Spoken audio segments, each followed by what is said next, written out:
Look at this guy. Look at this rich man. He's just beaming ear to ear, You this look guy. rich. I got a little extra pep in the step, that's for sure. Foreplay, presented by Barstool Sports and Chevy, our great friends at Chevrolet. Blazer EV, huge week, major championship week. Really kind of two guys just on a collision course, it feels like, for the first time in a long time. So we're going to talk about that. We got Scottie. Nobody knows anything about Scottie's child situation. I feel like that child's been born. Probably, right? That's what I'm saying. You feel like the child's been born. Nobody knows. Nobody knows for sure, but he seems like a guy who would post 3 days later, the baby's doing great. You know what I mean? Maybe. Or a guy who would post 3 weeks later. Yeah. And it's like, we're like, wow, this That's what I thing's been think. going on. I think he might post it after, like, the President's Cup. Like, oh, yeah, we had her. Yeah. By the way, we had our kid back in May. It was amazing. Well, he's going to do a press conference tomorrow, so he's going to get asked about it. I bet you there's a social media post that comes out tonight.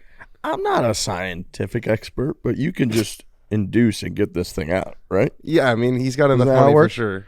I don't know. I know you can do that, but I don't know what it is. Nobody knows less about pregnancies than me. I don't know. These 3 guys we can't possibly know what's going on. I know that you can induce a birth. That's the thing that people do. Right. You can sort of, like, generally people want the first one to just kind of come as naturally as possible, and then eventually they get to the point where they're like, all right, let's kind of pick a time. Let's do whatever we are able to do to just control the entire operation and just make it happen. But if I were Scottie, I would keep it under wraps like he is, because, I mean, he is going to get asked about it at the PGA press conference. But until people know, he can just be like, I can't go to that tournament because the baby's not here. You can just keep it under wraps and skip tournaments. That's you projecting. That's you projecting on trying to get out of social plans. That's fair. With an excuse. That's fine. Why would Scottie want to avoid golf tournaments? I do think Scottie enjoys winning golf tournaments. He just wins them all. Yeah. He makes like $4 million every time. That's true. Yeah. That's a good point. He's a guy who wins them all. Yeah. You should just go to them. But different than having to show up to, like, beers with Gaz at, like, true, the tavern. Yeah, he wouldn't want to skip golf tournaments. But it's great. I mean, it's crazy. We have 3 guys, Rory, Brooks, and Scottie, who have all won their last start coming in. Saw that, which, I guess, I mean, it's not necessarily a 2-person collision course because Brooks is in there as well. I saw the top 3 betting favorites. Scottie's on DraftKings Sportsbook. Scottie's plus 400. Rory's, we all right, Bush? God bless you. Rory's plus 750. Brooks is plus 1,200. Yeah. I'm interested that they have Rory in front of Brooks, but Rory's always has low odds because people like to bet on him. But, I mean, he has won his last 2 events. And he put it into a gear yesterday that kind of reminded us why people care so much about what this guy says. It's because he's that fucking good at golf. He's so good. If he said all this stuff and he, had won like 3 times on tour, no one would give a shit. But because he's Rory McIlroy and because he can make golf look that easy, that's why people care. Watching yesterday the coverage for the first hour, because they do, they come on the air at like 2 or whatever, and Rory and Xander didn't tee off to like 2:45. So you watch all the groups hit off the first tee, and it's a 511-yard par 4, dogleg right, all bunkers up the left. You're watching guys hit pretty decent tee shots, 300 yards, and end up in the left bunker. They've got 220 to the flag. They're trying to come out. Rory just airmailed all the trees on the right and had a fucking gap wedge in, hit it to 3 feet and made birdie. And I was just like, that is legitimately a different game that man was playing on that hole. Quail Hollow fits in perfectly because you hit a ton of drivers out there, and that's his biggest weapon. I mean, he obviously feels super comfortable there, but it's it's fun to watch him like that. It feels like about once a year. I remember Canada happened a couple of years ago where he shoots 61 and blows everybody out. He's got that fuck you gear, and I think after the tournament, he said some things. He's come into majors recently and been kind of coy about his chances. I'd like to do this. He said to himself, or he said, I feel like the stars are aligning. I knew people were going to grab that because it was the thing where I was like, I can't believe he said that. Like, he's a big meditation kind of energy guy. I wonder if he's trying to manifest this one. I wonder if he's trying to come into this with like, okay, it's actually happening. Like, I'm winning this major championship. You got to try everything at this point. He does in the past has done like the aw shucks, like, I'll do my best out there and see what happens. Just another tournament. The stars aligning, when I heard that, I was like, that's interesting. Made me want to bet on him big time.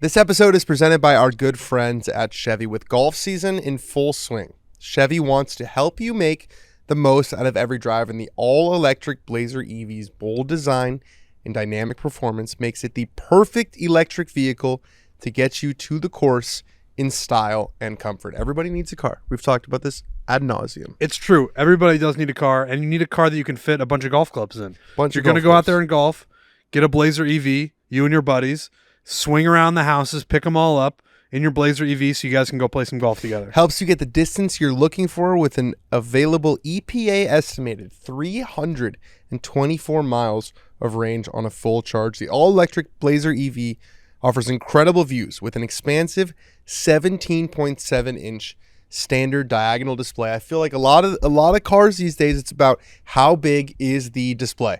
You want a big one. There is no competitor that offers a larger screen. Plus, Blazer EV has earned the prestigious honor of being named Motor Trend's 2024 SUV of the Year. Motor Trend judged big, small, gas, hybrid, electric vehicle. This wasn't just an EV award. This was SUV of the Year. And Blazer EV beat them all with Blazer EV's unique styling, comfort-driven interior, incredibly smooth ride, and responsive handling. Chevy has teed up the perfect electric vehicle to help you get anywhere you want to be. So head over to Chevy.com/BlazerEV to check out lease offers and amazing deals. Chevrolet, together, let's drive.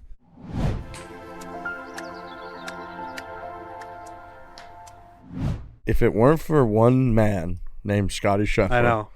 Rory, I would be so heavily and loudly on the Rory hype train this week. I know. But I'm concerned, man. I'm concerned about that Scottie Scheffler guy. He is just a problem. And I can never forget that Rory played in that first 2 rounds in the Masters with Scottie Scheffler. And Rory had all this monkey on his back. He hasn't really posted a good round on Thursday to open the Masters in forever. He's shooting a lot of 73s and 74s. He's missed a couple cuts. It's like he goes out. He finally shoots a first round 2 or 3 under, which felt solid. And he was 4 or 5 back already from Scottie Scheffler, who didn't even feel like he played that well on Thursday. And then by the end of it Friday, I think he was like 10 back from Scottie or whatever he was. Scottie obviously goes on, pretty easily wins the Masters, where it felt like no one on earth thought he had his A game that entire week. So I just can't help but think, yes, Rory, he goes out, he does dust the field. He shoots 17 under at Quail Hollow. Would Scottie have been 20 under? I was thinking about that yesterday. Would Rory have not been 17 under? Would he have been 12 under because of all these factors that go in? Golf's so mental. We know all that. So that's just I keep like Rory's having this great run. He wins the Zurich. Him and Shane Lowry, they're singing at the after party. They're in New Orleans. Great. He goes out Quail Hollow. He's like, oh yeah, I feel like I was almost born in Charlotte. They love me here. And I just keep thinking like, yeah. Because Lord Voldemort has been like away for 20 years and he's just going to come back this week. Yeah. And, like, it's fair. You're going to have to deal with that. Yeah, it was life without Scottie for a week. I mean, this is kind of unprecedented what's happening with Scottie, like the situation. It would be like if, 3 months into Tiger Woods' 2000 season, he had his first child. And while I feel like Tiger has the gear to be like, fuck these kids, I'm going to go practice. Scottie is too good of a guy to just ignore this. Like, I know because he's so nice and because he's talked about how important this kid is, he's been by his wife's side. He definitely has been, like, if the baby's been born, which I think it has been, definitely been with that baby for the last 3 nights. And I just think he's too nice to be like, you know what, night nurse, you handle this. Like, I think he wants to be there. And I just don't think he's been preparing the same way. That's actually a matter of respect. I respect how much of a good guy he is. Yeah. But it's a variable. And there hasn't been any variables over the last 4 weeks with Scottie Scheffler. It's something we don't how is it going to impact him? It could not at all, but it could. It's not fair, but there's a lot of pressure on this baby heading into Louisville. It's not fair. It's not fair. But people are going to be like, if he doesn't win, because that's his expectation now. Even if he gets second and somebody else wins, people are going to be like, it was the baby. Yeah. It was the baby. And it's not fair, but that's just the way that the world works. That baby can't be a crier. The good Lord has to deliver him a very easy baby for the first 5 days. That's right. That if he comes out and like misses the cut, everyone's like, that baby's first accomplishment was it ruined the best golf year ever. Again, not fair, but that will be the narrative. Yeah, that's tough. This baby is rooting hard for daddy this week. Has to. If it's around. Yeah. I mean, it's around. It's somewhere. It just might not be out. You know, If he's at the the baby golf, exists right now. Definitely. We just don't know if it's been born. In what into the- state, we don't know. Correct. oh, correct. so are we getting into like a sort of a? No, I'm when just is a saying it baby could a be- baby? When does life begin? Let's get into it. Yes. I mean, they've had the baby for 9 months. If we're really What getting stage into are we in? Yes. No, I mean it's if he's. I think if he's on the grounds today, I haven't seen anything, or tomorrow. I think it's pretty safe to assume that child's. You know been who? born. You know what is on the grounds and who is on the grounds? Goatee Tiger. I was feeling about as unconfident about Tiger after the Masters performance as I've been in a while until I saw Goatee Tiger. I knew you were going to say that. I mean, it's even got a little salt and pepper going. Yeah, It's got yeah. the gray in there a little. He looks distinguished. I'll tell you what. I don't like that he thinks that's going to make a difference. You know what I mean? It's like a playoff beard for him. Because last time he had this, he had it at Valhalla in the past. And I just feel like he's like, this is what's going to get me over the hump. It's not how his game is, how his leg is. He's not getting better at golf. He's just like, I'm going to grow this goatee, and I think this is the difference. I hope it works, but just the fact that he's even thinking this goatee might give me a little bit of an edge, it makes me worried. Is that relatable too? And it doesn't Yeah. work. It's No. like, you know what, guys? If I put my right shoe on first today, I might go low out there. Yeah, he was out there on Sunday hitting balls, which he's a stubborn guy. I mean, you wouldn't think that would be the ideal preparation. Get off of that wheel, dude. you I'm know? just saying, like, Damn. like he's just playing a lot, you know. He is. And he clearly ran out of gas at the Masters, 77-82. You know, just maybe Monday afternoon. Play 9 holes on Tuesday, 9 holes on Wednesday. But the guy's won 15 majors doing what he does, and he's not about to change it up. It's got to be such a delicate balance. I get what you're saying, but you got to play. Yeah. You got to play. You got to prepare. But then you don't want to waste all your energy. He's got to be his body the way that it is. He must get up at 1 a.m. and just start figuring out what to do. How does this guy sleep? What time does he go to bed? It's just a mess. I hope he does well. The goatee has me a little confused, but I'm on board. Confused. It does have me a You're little just confused. confused. I You can't don't- you believe don't that like he did it. You don't like it. No, it's not that I don't like it. I just don't understand the symbolism behind it because he clearly thinks there's something there, and that makes me worried. Why does he clearly think there's something? Couldn't he have just? Why else would he have that?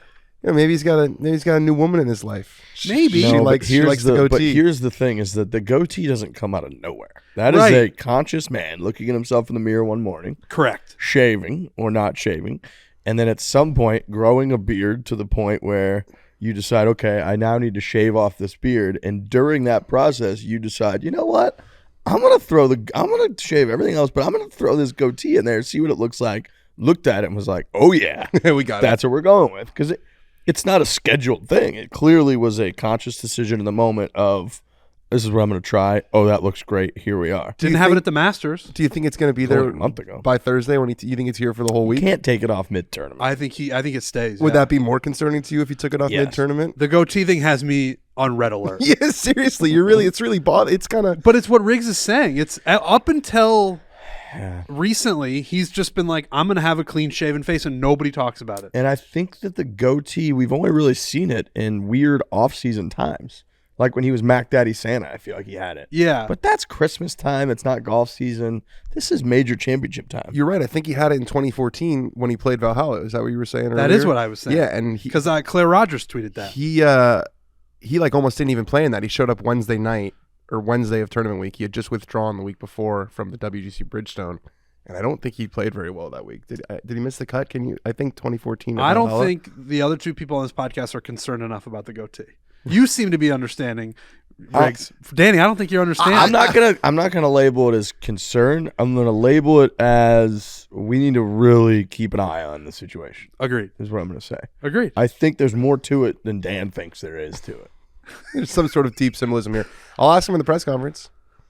That could be my mission. Now we're talking. I can say Now we are talking. I can say Tiger 2014 missed the cut. missed the cut. 6 over. That doesn't happen very often. He doesn't miss cuts in majors. No, he doesn't. Even after the accident, doesn't really miss cuts in That's majors. right. That's right. Let's get some shaving cream on that face. Yes. I'm concerned about the goatee, but we don't have to harp on that. But I was thinking a little bit this morning about the Tiger Woods situation, and I know, we've had a few of these now over the last several years where Tiger comes out, we get hyped up. He doesn't play particularly well. I mean, he has flashes, but doesn't post particularly good scores. And going into, like, after the accident, all that, there's a whole narrative of, like, as long as we just get to see him play again, we know him unlikely he's going to win and all that. And I'm officially out on that take. When he comes and plays and doesn't play well, it fucking sucks. You think it's worse than him not playing? It's depressing. Yeah. Like the whole weekend, all Twitter's depressing, right? Like nobody really knows what to say or how to handle it.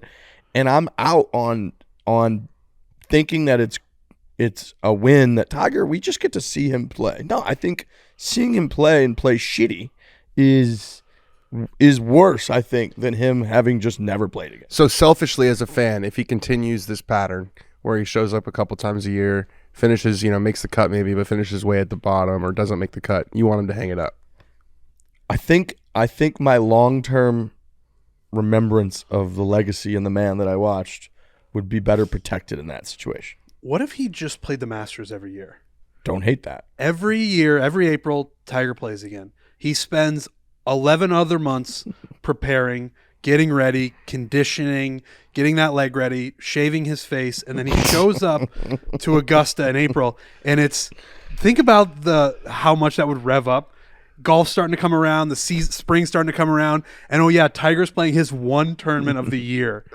That would be a lot of fun, actually. Especially because that there's zero, he says, he's like, I'm officially retiring from all other tournaments forever, except for the Masters. Yeah. So there's no even chance he's playing anything else. Yeah.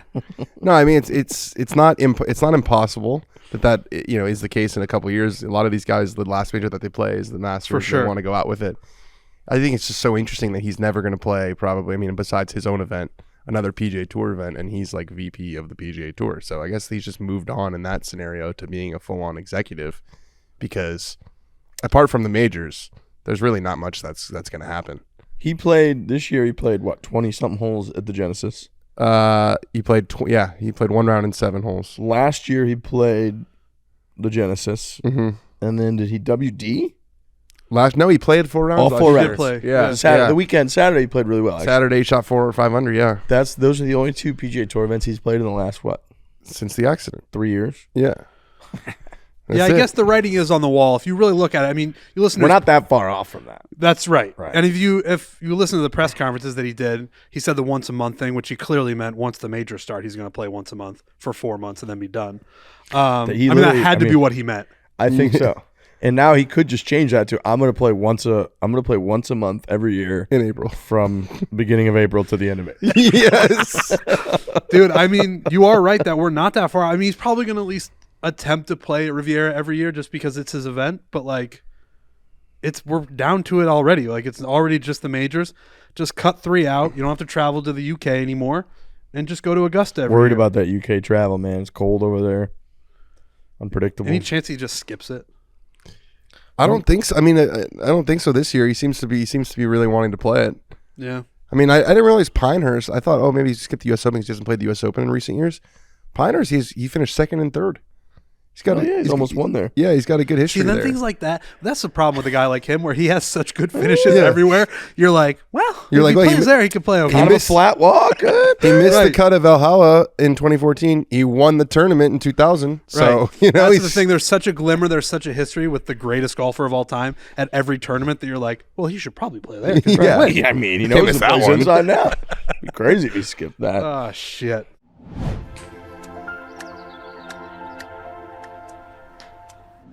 It's summer's coming up, and it's time to do live events. One thing about buying live events in like December or January, you never know if it's going to be 20 degrees. Yeah. But we're in the part of the year now where night concerts, outdoors. I mean, there's a Luke Combs concert. Ooh. State Farm Stadium. $41 to get in. That's what I'm looking at. $41 to see Luke Combs is a steal. A steal. You can go to the D-backs game also for, we're talking about Arizona, $11 to get in. Ed Sheeran is playing at the Barclays Center, and it's only $147. I did not know he was on tour right now. It's $147 to see one of the songbirds of our generation. He's certainly a songbird and like one of the great songwriters of our generation. Use Game Time. It's the best app you can use for tickets last minute. Go to a show, go to a baseball game, go to a basketball game, although the NBA playoffs are happening right now, so you got to get in on that before it's all over. Game Time is it's the best ticketing app there is. That's right. With Game Time, the official ticketing partner of Barstool Sports, finding tickets for less has never been easier. You shouldn't You just shouldn't have to worry when you buy tickets. Are they legit? Am I actually going to get them? And Game Time is the fast and easy way to buy tickets to all the sports, music, comedy, and theater events near you. They have flash deals for sudden discounts, zone deals for when you're feeling a little bit flexible, and their lowest price guarantee, which means that if you can find the same seats for anywhere else, Game Time will credit you 110% of the difference. That is confidence in their own product. Game Time is the best place for last-minute seats with up to 60% off your favorite events. What are you waiting for? I might have to buy those tickets. I might have to go to see Luke Combs. Do it. Take the guesswork out of buying tickets with Game Time. Download the Game Time app, create an account, and use code FORE, F-O-R-E, as in our podcast, for 20% off your first purchase. Terms apply. Download the Game Time app today. Last-minute tickets, lowest price guaranteed.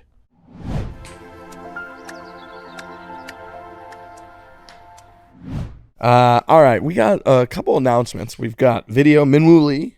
Yeah, Minwoo Lee side gig this week. We shot this a couple weeks ago in Vegas. It was cold. It was windy. It was awesome. Watching him flight the ball in those conditions was great. He hits it a long, long, long way. I think he's going to be a superstar in the game. I think he could have a great week this week, which would be great for the video. But side gig is back. Minwoo Lee this week. Very excited about it. So go check that out. Anywhere that our videos get published, go check that out. And then we're about to host Derby City Duel here, which says we love to go to these major championships, host an event that week. We're doing one. We're announcing another one. U.S. Open, you mentioned Pinehurst. Great spot. We love Pinehurst, Mid-Pines. We've had events there. We filmed videos there. On Tuesday, June 11th, 2024, that is the Tuesday of U.S. Open week, we will be hosting Battle in the Pines. The logo is sick. Unbelievable logo. Yes. Incredible. I think our boy Justin whipped that thing up. Is that right? He nailed it. That is going to go on sale next week, Tuesday, May 21st at 12 p.m. Eastern Standard Time. So we will have that link put out all over social. But Tuesday of U.S. Open week at Mid-Pines, which is a good 6 minutes away from Pinehurst. It's $500 team entry. That includes 18 holes of fun golf, lunch, registration, Fireball, Truly, Body Armor, tea gift, prizing, and we get to hang out with us and much more. There's going to be an informal happy hour that'll take place afterwards on the Mid-Pines patio, which is an awesome site with heavy apps. I'm going to say heavy hors d'oeuvres. Hors d'oeuvres. Even though it's not on here, I'm going to heavy hors d'oeuvres. Hors d'oeuvres. Could you spell hors d'oeuvres right now? H-O-R There's a symbol in there that There's O-E-V-U-R-E-S. I believe that Trent, you want to try? You're an English major. Oh, Not that that's not relatable. I don't even want to try. There's a apostrophe in there, Yeah. and I want to say it's like H apostrophe O-U-R-V-E-S. So I'm seeing two different spellings. What? One's HORSD apostrophe OEUVRE, and the other one is just HORD. It's basically the same thing without the apostrophe. So, but there's like a space. Dan was close. Yeah, I think you were the closest. Wasn't far off. I think you were the closest. Yeah, I used to call them horse ovaries because that's what it looked like when I was a kid. That's a good man. Yeah. That's smart. I like that. Horse Just ovaries. phonetically say it. Yeah. Anyways, on sale Tuesday, May 21st at noon Eastern time, and the event will be at Mid-Pines Tuesday, 1 p.m. shotgun at Mid-Pines of U.S. Open Week. It's going to be awesome. And then we're going to do a quick pivot and just talk about Alistair real quick. Alistair's going to be on the show, so Oh, fuck yeah. I'm going to save some of that. We're going to have him on Zoom later, Riverside. So you're going to hear from him later. But, we were talking about this morning. Yesterday was probably the most attached to any performance in golf, maybe outside of the 2019 Masters, but even this is more personal that I've ever had in my life. We all know Alistair to a pretty decent level. Alistair's probably my best friend in Scottsdale. When I met him, he had no path to playing professional golf. Yeah, so because I came in kind of late to this party because I joined in late 22. Yep. So when did you guys meet and when did this whole thing I want to start? say it was it had to have been 2021 in the mid part of the way through the year. So you were just playing at Silverleaf, or And what happened was our buddy Hanky, everybody knows Hanky. Yep. Hanky caddied at Erin Hills, and then he was caddying in Scottsdale for a little while. Now he works in the pro shop at Pinehurst. okay, And he was caddying at Silverleaf and got to meet Alistair there. And we set up a game at Mesa Country Club. And Hanky was like, I got this guy who thinks he could take us down and wants to have a game. Like, all right, great. So Alistair showed up. I think Haley Ostrom was there as well because he knows. So that was like our foursome, whatever. Alistair shot 64. But was the intro like he's playing pro? He's trying to. I really didn't know. I obviously learned that once on the tee, but it's like just a guy that I'm buddies with that'll come play. Well, Alistair shoots 64, cleans us out, obviously, and we had a great time, and we struck up a friendship at that point, and. I learned a lot more about his life. He literally was just caddying at Silverleaf at the time to try to save up money to pay for Q school. I think Q school is like $2,000 or $3,000 just to go to Q school. It's several $100s, if not to try to Monday into tournaments, which is what he was doing because he didn't have anywhere to play. So he was doing that for several months and not really getting anywhere. He tried that fall, I believe, of 2021 to get through for Q school.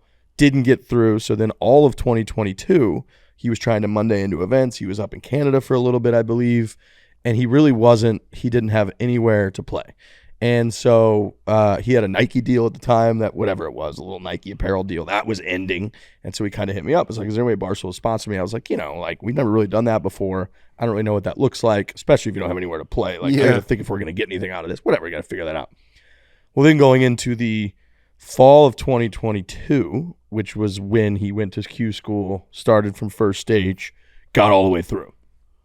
And at that point, that was when there's that great clip of second stage of him literally thinking he had missed a birdie putt. I saw on the that last this morning, hole. yeah. He like walks over towards the water. You can tell he's like already crying. PGA Tour put that out. And then a bunch of people ended up coming back and he barely gets through and then gets through in final stage. And that's like he was that close at that moment to not only not making it through, but like that's a whole nother year of this. Soul crushing. 29 years old. Like, what are you doing, man? Missing like, second stage when you haven't had status everywhere is like, that's soul crushing. You have got nowhere to go. You got nothing at that point. And so then he makes it all the way through. He gets through in final stage. So now he's got 8 guaranteed starts on the Korn Ferry Tour, which when we first started to introduce him kind of to our world, we went to kind of Barstool and I said, hey, is there anything we could do? We don't pay him a ton of money. We pay him a little bit and we give him obviously merchandise.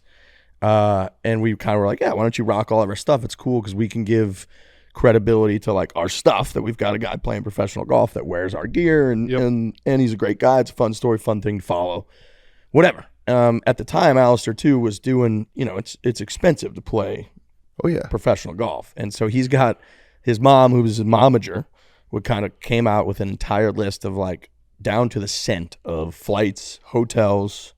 He pays like a mental coach. He's got his swing coach, all of that for the entire year. What's that going to cost? And then he would go, it's like $100,000 for the year.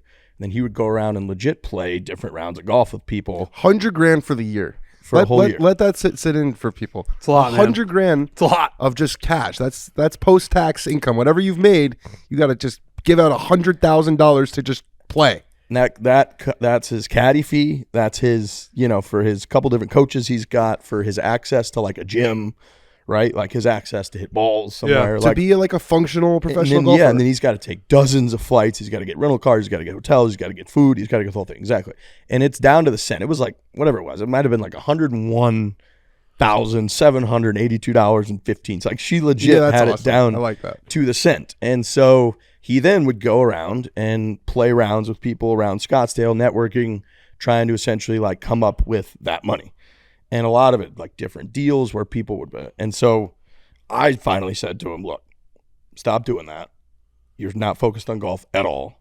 Your whole life is like fundraising, network and fundraising. And then you owe these people this stuff, right? And it's BS. So I just said, look, here's the money. Go play golf. And so that kid fucking from that moment, there's this whole email list that is like his mom. And I'm sorry, like. No, I mean, I didn't realize it was like you told him, like, you're good. Like, I got you. Being a part of this kid's life, he's like the best fucking dude ever. And everyone that knows him in Scottsdale is like, that kid can play golf. That kid is the nicest guy in the world and whatever. And so he was living this shitty life of like trying to impress people, trying to like go out and like play awesome golf at like Silverleaf. And then you would text me and be like, I didn't play that well. I don't know if these people are going to pay me, whatever. And that's a ton of pressure too, because like you're playing with someone with a bottom of the money. If you shoot 200, they're going to forget. And it's like such a shitty like life. Yeah. And so now he's got this like every round is like so fraught. And so he's got this True. like shitty kind of thing, and he's stressing, and then he can't play golf, right? Like even when he would show up at the first couple Korn Ferry Tour events, he's like texting me about like these flights, and we had to change this, and he's worried about the prices, and he's worried about trying to get a few bucks from like different equipment sponsors and like all this stuff. And so eventually I just said, dude, you got to stop all this. Wrote him a check for $50,000 and just said, someday you're going to probably be able to pay me back. If you can't, I really don't care. Just go play golf and we'll figure it all out. And the guy made $356,000. Yeah. And like just seeing him like hug his mom and like have a happy Mother's Day. And like he's now got a life. Like that guy's fucking going to be able to play golf for years and years. He's posted a 64 in the final round of a PGA Tour event. Yeah. Stunning. Like, Stunning. it's just he legitimately changed his life. When that putt dropped and he fist bumped, like I was just crying in my apartment. Yeah. I was like, oh my God. Like, So what exactly does he get? What's he get with this? So he finished T2. Yeah. Which is one of the guys. We were talking about this because Riggs and I were texting all weekend about, what does he need to finish and this, that, and the other. And so I started texting my guy at the PGA Tour, and I was like, so what does this mean? I know it because there's a top 10 rule where if you finish top 10 in the PGA Tour event, you get into another one, but it's based on availability. So it might not be the next week, right? Like this week, obviously he's not getting into the PGA Championship because he finished top 10 in the Myrtle Beach Classic. and then the Schwab is like, The tournament after the PGA is the Charles Schwab Invitational Challenge, which is an invitational at Colonial. So it's only 120 players, so he's not getting into that. But Canada, he's going to get in. It's 156 players.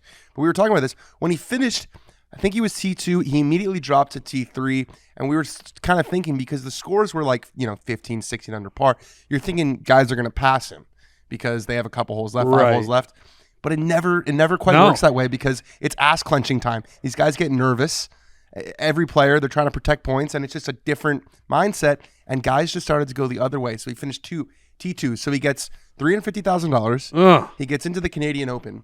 He gets the FedEx Cup points on what's called a non-member point list.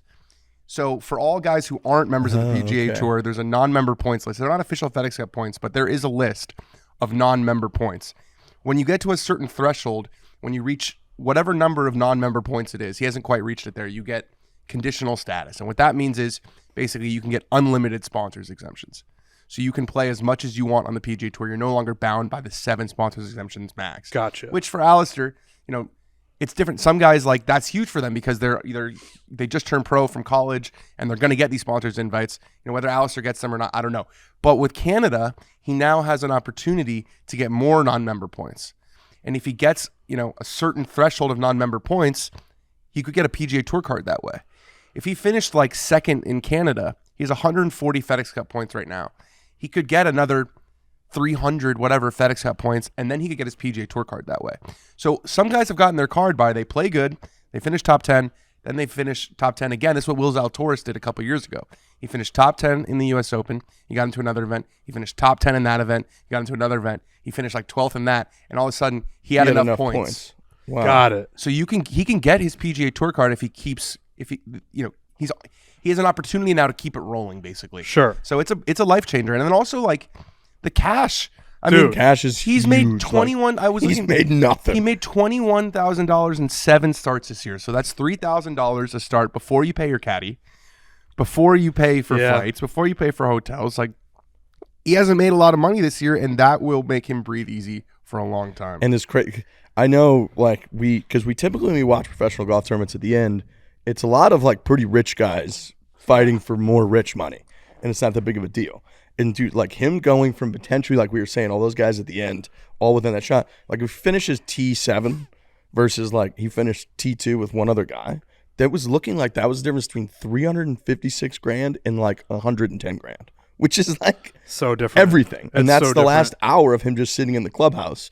And you're watching those putts miss. Those guys at the end missing those putts was like life-changing for Alistair, as insane as that is. It is one of the best performances from a sponsor invite, like a totally unproven sponsor invite in a really, really long time. Because I remember Martin Laird won on a sponsor invite a couple of years ago. He had already won on the PGA Tour a couple of times. Matt Wolff won on a sponsor invite when he was. Oh, was that the 3M? The 3M. Yeah, it was like his third tournament, but it was it was like this kid's #1 college player in the world. Like they took a flyer on Alistair. Like here's the guy was 90 something in points on the Corn Ferry Tour.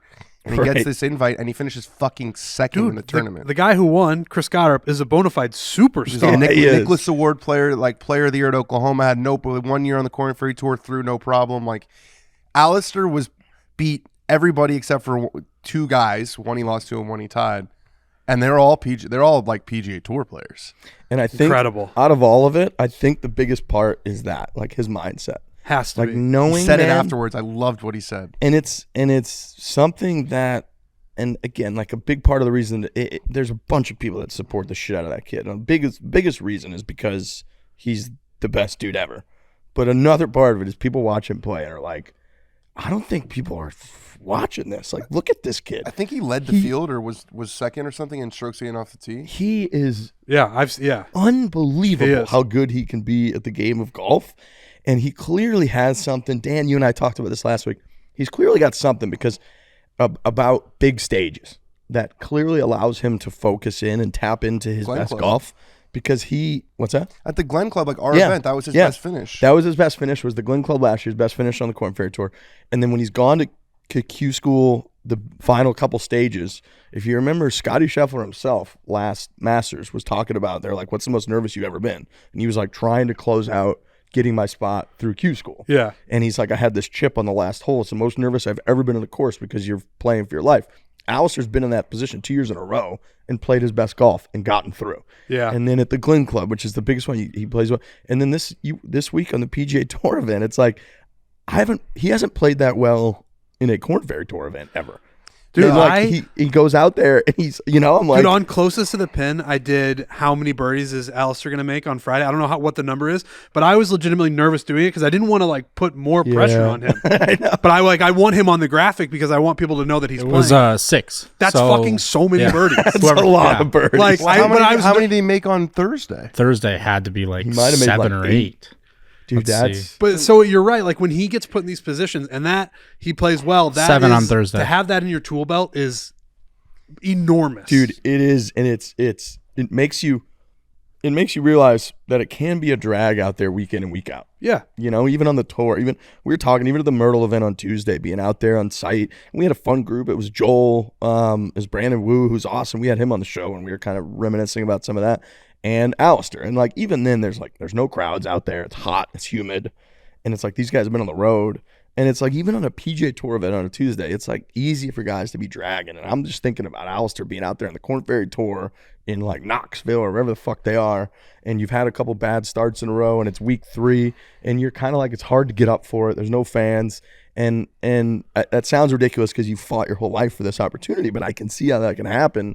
And I can see how he can then channel all this energy around big events to play his best. And again, I follow him every Thursday on Corn Ferry Tour, and I never see him like one off the lead, 6 under. Here he is in his first PGA Tour event. I'm like, what the fuck is going on here? Yeah, I mean, we've talked, and this is not an original thought, but a lot of professional golf, you talk to these guys who have been on tour for a long time, they say, you just got to get hot at the right time. Yeah. And he got hot at the best possible time. 64 on Sunday. He bogeyed 14. insane. So he bogeyed 14.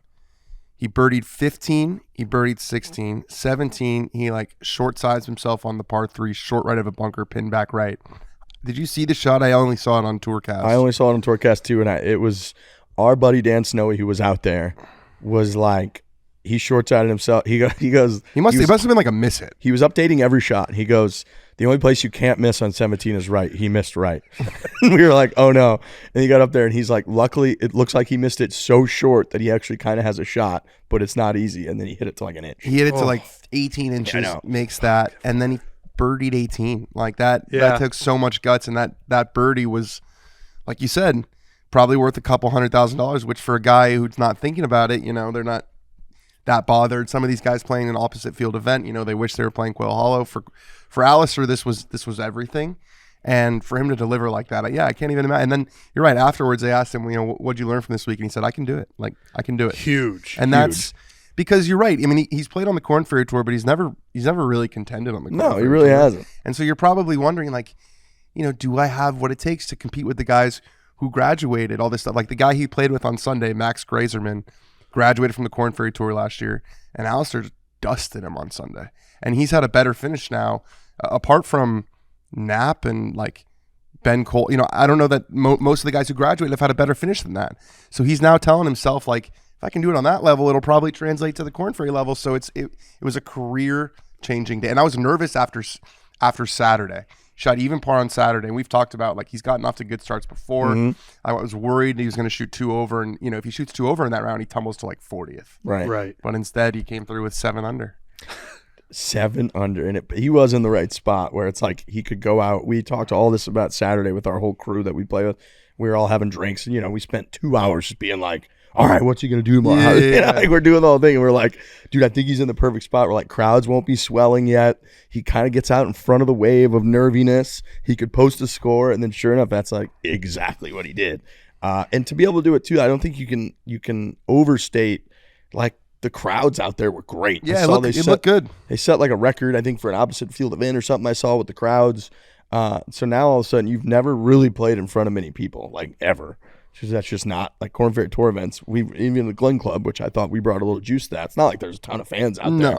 Now you're coming down the stretch at a PGA Tour event in Myrtle where like it was lined up the fairways down the last couple holes. And for him to just be making birdies under that scenario, he can fucking do it. So life-changing day. And obviously life-changing week, but like yesterday, like you said, he goes out and shoots 74, 73. Like yesterday doesn't change his life at all. It's a nice, $20,000, $30,000 check. Decent little check, but you're back in the same spot. He goes out and shoots 64, and it legit changes his whole life. Myrtle having a Barstool sponsored guy like take over that tournament. He didn't win it, but he got pretty fucking close. That's very Myrtle Beach. Shout out to those guys. I know. That's incredible. I like know. Myrtle's been so good to us over the years, and the fact that Alistair got into this tournament and then played so well and is the storyline that came out of it. Obviously got her up 1 and he's incredible, but his future is so bright. But having Alistair be the sponsor exemption that finishes T2 at Myrtle, perfect. Yeah, if there was one tournament that he could finish T2, the Content Open is probably the right tournament for him. I know. Perfect. I know. Yeah. Perfect. Our boy Pricey, Kevin Price, I saw he posted an article today being like, yes, the got her up thing's awesome, but the person whose life changed the most probably this week was Alistair Docherty. KP wasn't missing that. No, he was all over that. No chance, dude. He was all over that beat. So good stuff from Alistair. We're going to hear from him hopefully later in the show. Palm Springs. One more thing on Alistair. He's people got to be like on his tail a little bit now, right? Like he's a Barstool guy.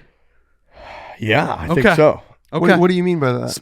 What do he's wearing? He's not on to bigger and better things, but like let's keep him in our. We're locked up through the end of the We year. got a whole nother year and a half. Okay, we're good, bro. I We need to get him on that PGA Tour. Yes, we do. Yeah, true. It was wild seeing him next to the FedEx when he was doing the interviews. So good. Yeah. I know, wearing the gear. And the best part, like that, we make different stuff that we partner with certain companies. Like that polo he was wearing, we make in our own like factory. Yes. That's like, and he's pink. And he's in the PGA Tour event wearing stuff that we make. It's amazing. I just wanted to bring that up, just be like, because he's a hot commodity right now. It's like comes out of the Canadian Open, he's in like Grayson. We're like, oh no. Well, it's also interesting, as Riggs knows, because I send him some of these things. There have been multiple people who have inquired about a little Barstool sponsorship. Yeah, it's a thing that a couple people want. There's been several on the PGA Tour. The issue is it's truly one guy who I love on the PGA Tour. And we love both. There's 2 guys really that we've talked to about it. It's fucking expensive. Oh yeah, and I really don't think you get that much out of it. Yeah, it's like, and the reason we pay Alistair a little bit of money, and it's like what we get out of it. I do think is like we want to show that our golf apparel is legitimate. Yes. And it's on a professional athlete who plays golf at a high level, and you can wear it casually, whatever. What we don't want, we don't need Barstool exposure, right? Like there's software as a service companies, like they put their name on somebody's forehead. Yeah. They need like exposure. Yeah. Nobody's looking at Alistair Docherty and going, Barstool. I've heard that before. It's the other way. That's what exactly. They were like, I know Barstool, now I know Alistair. Yeah. Right. And then they also know like, oh shit, that stuff that guy's wearing is legit. Let's go to the shop and buy that stuff. Is kind of what we're looking for a little bit. And so what gets tricky is like a lot of these guys, he has the front of his forehead available. We're like, we don't need, what are we going to put like foreplaypodcast.com on it. Like, what are we gonna do on there? It doesn't Yeah. really make any sense. Well, the but Bob it would Does be guy. kind of. I see both sides of it because if the guy plays well, I mean, you get exposure, and you are able to say like, look how cool it is that we sponsor this guy. But I know what you're saying as well, where it's like we don't need the Well, exposure. Bob Does. They do like caddy deals. They do that, yeah. Caddy like- deals make probably more sense. Because it's probably a lot cheaper, and you still get a lot of the if the guy's playing well, the caddy's on screen a lot.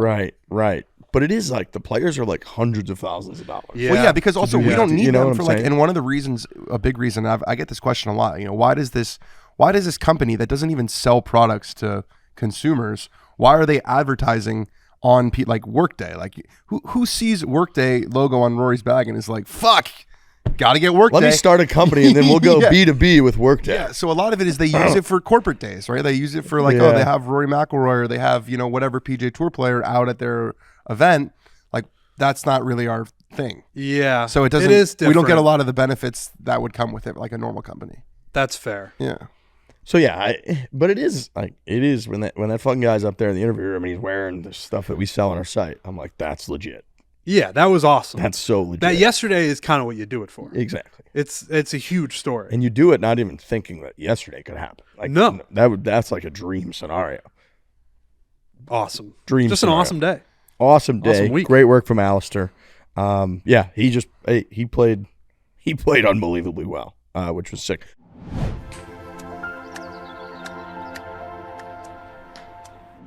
We're in Louisville, Kentucky right now. Yes, we are. Louisville's known for a few things: bourbon Yep.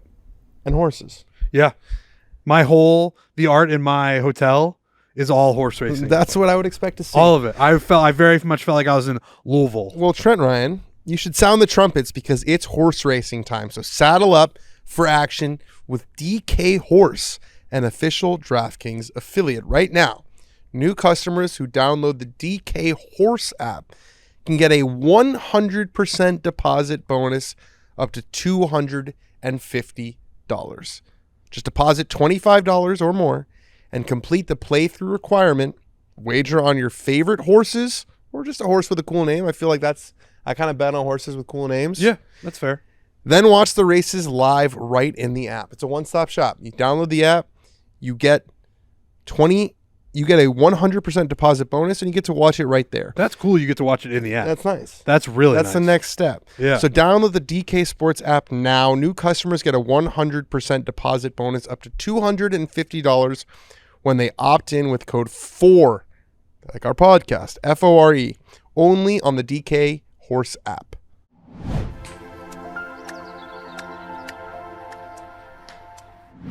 I want to say Palm Springs is awesome. Yeah, that was my first time out there. We were out there for 2 days in the Barstool Classic. I flew in at night, and I had no preconceived notions about what it was going to look like. I just know it's in the state of California, so it was going to be like San Diego or LA. It's not. It's the desert. It's the desert and California. Like, my biggest gripe with a place like Scottsdale and Phoenix, for myself personally, is I just don't like the desert. And Palm Springs is like a little bit of both. And I get why people love it out there. It was a nice Palm Springs weekend. Like, Yeah. Sometimes it can be like unbearably hot, but that was a really good one. Yeah, I had a great time. Played in the Classic on Friday. Missed it by one, which might not have been the worst outcome. No, I didn't want to have that conversation with you. we weren't going to let you go. That's kind of what I was thinking. You were going to withdraw. I was talking A to forced Alan. withdrawal. I was talking to Alan, my partner, and he's like, "Yeah, we want to make it." I'm like, I'm not really sure that like if we do that, like I don't think it's... maybe we could sub you in or something. But no, yeah, I had a good time. It was a super fun event. The golf course was awesome.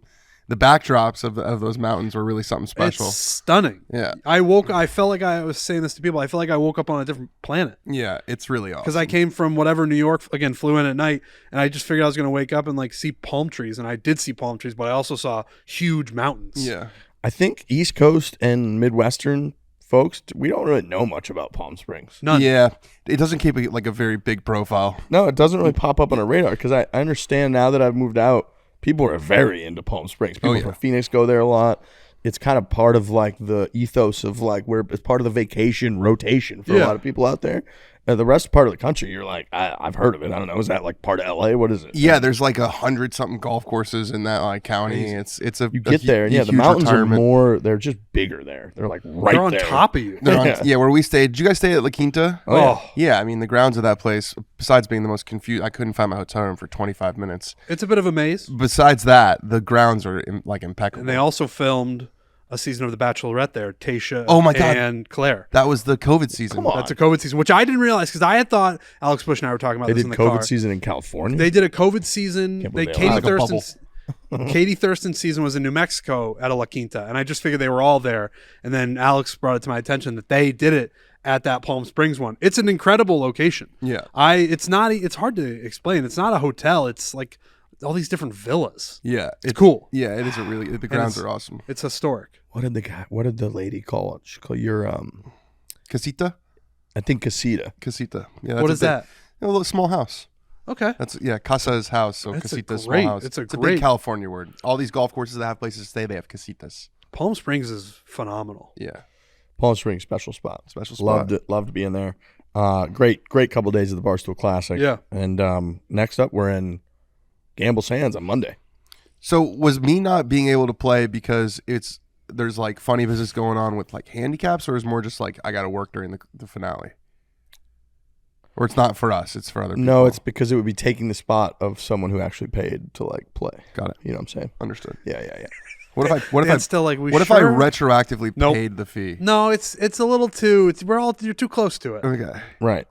You're too Because a close lot of to it. people had that question for me on the morning. They're like, "Are you like trying to advance?" And I was like, "Fuck yeah, I'm trying to advance." And I started to think about it. Yeah, we wanted you to think that. Okay. We want you to play well. Well, yeah, I we did want play you to well. Continue, right. I played very well. We want so you to it's play good. well. You're just not going anywhere with it. One year, Kevin Kisner and I played, and we finished first place, and then we withdrew. Classy. Now, again, I played with Kevin Kisner. So the first alternate got in from that site. So, yeah, whoever was like fifth. Got it. You know. And they were griping after, like, so are you guys actually? I was like, no, we're out. Well, we let it go for a little bit. We're like, You we're let not them gonna play. think, yeah. Yeah. And I think that the final was during, like, the President's Cup or something. The kids was like, yeah, obviously I can't play. I can't And do was that. like, Yeah. So I kind of like, oh, yeah, of course we're going to withdraw. We would have figured it out. Yeah. You guys really want to play, don't you? I would have loved. I mean, we missed it by one, so I would have. And we're actually first alternate. We won the card off. So, yeah, if So somebody gets yeah, sick- so it's not impossible. All right, you guys are If you back played a in. little bit better, we'd really be having this conversation. But you didn't play good enough. I mean, You guys are back. fucking pot on 17. Also, I'm going to go to the Canadian Open now. So Alistair's in the Yeah. Canadian Open. 2 weeks. I've never been. I love Canada. Yeah. Huge Canadian fans on this show. That tournament looks awesome on TV. Heard it's a blast, and we used to, when we had all the Penn stuff, Penn and the Score app were very close to the tournament. So that we would always do a bunch of promotional stuff from afar, and they would kind of talk and tell us about all the cool shit that they were doing at the event. It looks fun. The crowds are always nuts. And Rory's there and won it a bunch. Nick Taylor with the huge putt. Like, the crowds look awesome. And we are, Barstool especially, is pretty damn big in Canada. Chicklets guys are a huge part of that. Hockey culture, like, aligns a lot with Barstool and always has. Dave's always said that, like, of all the pro athletes, hockey guys are the guys that are, like, the most Barstool guys.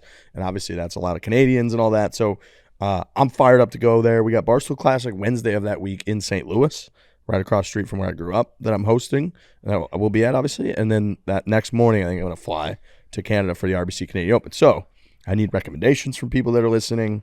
I want hospitality if possible. I want everything we can get. I want to experience the whole thing.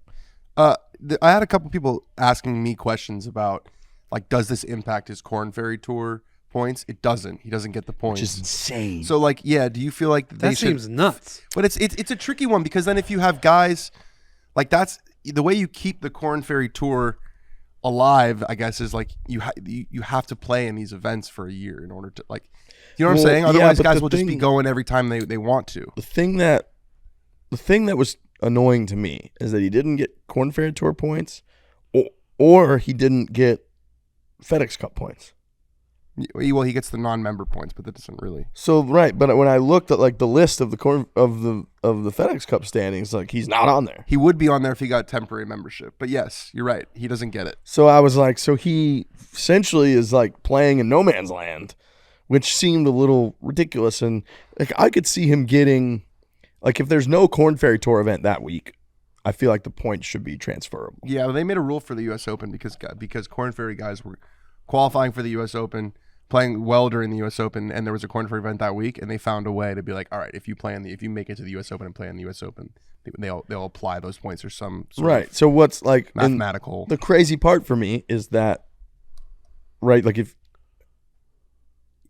you remove the paycheck, which is obviously amazing, there's a world where this whole thing happens, and you could look back in a month and be like, he would have been better off to have finished 15th on the Corn Ferry Tour that week than second on the PGA Tour. Right. He would have got some points. It would have helped his standing. He would have moved along throughout the year on Corn Ferry Tour and been able to get his PGA Tour card that way, or been able to get Corn Ferry Tour full status next year. Whereas you could, that's a realistic possibility. You could look at it that way. There was no Corn Ferry event this last week, was there? I don't think so. Yeah. So then they probably if there's no Corn Ferry event that week, then you should. It's like he's missing the tour. It's like he's doing something good on the tour that's better than this. Right. So I thought that part was kind of weird. It's almost like you're getting punished for that. But if he had won, what would have happened? He would have been fucking golden. He would have had 2 years on the PGA Tour. He would have gotten $1 million. I don't even want to think about it because it's obviously He would an have been incredible accomplishment. eligible for the T2. eligible for the FedEx Cup playoffs because he'd be immediate full member. Just of the fast PGA track. Tour. Immediate. he would have been in the PGA this week. He would have been in the PGA this week because Goddard got in in. it. Mm-hmm. Incredible. Yeah. Yeah. Yeah. I don't want to take anything away from the T2. I just wanted to know what it would be. Yeah, no, winning on the PGA Tour takes care of opposite. He wouldn't have gotten the Masters. He wouldn't have gotten into the signature events, but he would have been a PGA Tour player for the next 2 years. But you know what? He wasn't that close. So let's not it's not. No. like, That's I almost didn't Yeah. want to bring it up, but I'm sure people are curious. What happens if that sponsor exemption winning a tournament? What happens? You just boom, you're on 2 years. That's why it was Fitz keeps on tapping in Alex when they play in the Zurich because if they win that, boom, you're on the PGA Tour.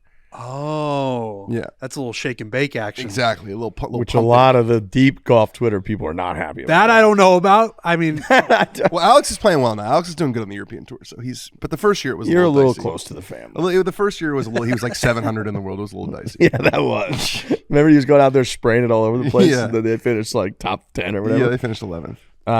So he's just got to play well in Canada, Alistair. He's got to play really well in Canada. He's got, another top 10 to keep things going. But even if he finishes, and that's got doesn't have a signature event purse, but it's got a much bigger purse. $9.6 million purse or something like that. So which it's is like over that 2x, I think. That used to be the big events on tour. Now everything's drunk now with the Saudis, but that used to be a couple years ago. That was a big purse. Win Quail Hollow, and that's what So if he finishes 20th, he'll make another couple hundred. It's Listen, big opportunities. we talked about earlier in the show, but this guy loves pressure and loves the big events. He's about to play in the biggest one he's ever played in. Yeah, he is. Every day, every tournament is the biggest tournament of his life. Certainly on this this one, that tournament feels big. It's the National Open. It's a big full one. field. There's be a fuck ton of people out there. Do you remember a couple years ago, it was Rory versus JT down the stretch? And then last year, Nick Taylor made that 72-footer against Tommy People Fleetwood. were going crazy. Security guard had to tackle Spearheaded, speared Adam Goldberg. Hadwin. Goldberg speared him into the ground. An all-time golf moment. Really. Shout out to Alistair, man. Awesome. I Truly. kept thinking too, on 17, I was like, he's going to chunk into the bunker, make double, it's over, and of course he chips it to an inch. On 18, I'm thinking there's water short of the green, he could flub this wedge, oh my God, he's got to be so nervous, he hits it to 10 feet, makes it. I'm just You can't teach that. you fucking kidding You really me? can't. You fucking kidding He me? led the field in strokes gained putting. He gained. By the way, he just put in a brand new TaylorMade Spider. Did he? No, he didn't. Swear to God. Love to hear that. Yeah, Bang. second. He gained over 8 shots putting for the week. He was 4th in strokes gained off the tee and 2nd in strokes gained putting. It's a good formula. It's a good formula. That's just good golf playing. Way to go, Alistair. Woo! Wow. All right. Nelly Korda's streak ends. She won 5 in a row. She finished T7. Weird kind of leaderboard. The Rose Zhang, It's kind of like the PGA Tour. and leaderboard. Madeline Sachs, they just blew the doors off the field. Yeah, dusted everybody. And the second win for Rose Zhang. She's 21, I think. Is she 20? She might be 20. She's still in school. Yeah, I think she's still She doing still Stanford takes classes at Stanford. Yeah. She won, but Nelly Korda finished T7. Unbelievable run. I still like her for all of the majors going forward. But yeah, her streak came to an end. I think that would have been the most in history. 6 in a Yeah, row. that would have been the most ever. 5 wins in a row. She went to the Met Gala, so it was a pretty good week either way. Yeah, true. That's a dub. Yeah. That's a dub. 6 is the most across all tours? Or Across the just Byron the Nelson LPGA. won 11, but if we want to get into this conversation again about how Some fakakta of the these tournaments guys, and it's not their fault. it's not their fault. But whoever is the scoring table in this one, they need to be checked. So because they're counting these fucking wins. There's like one. Sam Snead's got one that was like a 6-man tournament. Bro, he won the West Virginia. It was like one round. It was like the West Virginia Invitational. It was like only against club pros in West Virginia. He won it like 3 times. You got to Shane Ryan, who wrote that book that you really like. Great book. Great Ryder Cup book. One of the best golf books I ever read. If you're ever bored and thinking about getting into a book, what's it called? The one they had to win. The cup they couldn't lose. Yeah, there you were close. I mean, you were close. You were close. Just the opposite. He does. He makes podcasts. He actually took over the podcast that I started at Golf Digest. He does a really good job. A podcast cucked you? He had my blessing. Kind of, yeah. He had my blessing. You kind of. Had my blessing. I told him to fuck my wife. You know what I mean? Yeah, so it was right. I guess that's what cucking is in the first place. But yeah. Anyways, he did a whole podcast about going through the wins and why they decided to count certain ones. Sam Snead, by the way, you're gonna like this. He was irate because he felt like he got cheated. He felt like he should have had 89 wins. Wow. Yeah. Well, of course. The arrogance. It's got to be like you got for all these records. You got to do like post 1980 or post right. And maybe like the 70s, but like listen. Again, it's not their fault. But Byron Nelson, 11 in a row. There were 4 people in these tournaments. Yeah, exactly. It was a member guest basically. Right. Dude, a couple of the Sam Snead ones are eyebrow raising, to say the least. There was the Grand Slam of golf or whatever, when like Tiger would play, it would be like the one guy who won each major. Mm-hmm. And Tiger won that like 3 times. They just like counted it for Sam Snead and didn't count it for Tiger. Yeah, these 82 that Tiger's got are substantially more. Every single one of them every single one of them is a legitimate tournament. Every single one. Every single one. Yes. Like if he won, we talked about this. Danny and I did when Rory and Shane won the Zurich. Like that to me is like that should be in a different bucket. Yeah. Like yesterday should have been Rory's 25th. Right. Agreed. Right. I agree with that. Team wins shouldn't really count for you. I don't know what bucket you put him in, but it shouldn't be that. Yeah. Well, they have these like Franklin Templeton shootouts and Hero World Challenge. It's just like an unofficial win. Shouldn't be that complicated. Right. Yeah. It's like literally the most illegitimate wins of Tiger's career are like the Masters because there's only 90 people. Yeah. Like all the other times he's beating 150. Take that, Sam Snead. You know what I mean? It's ridiculous. Sam Snead gets brutalized on this podcast. It's not his fault, but No, we're going after the people that are scoring it this way for Sam Snead. And I don't blame Sam Snead for thinking he should have 89. Gotta argue for yourself. I'd be in the same boat. That's true. He's wrong, but I mean, I'd be in the same boat.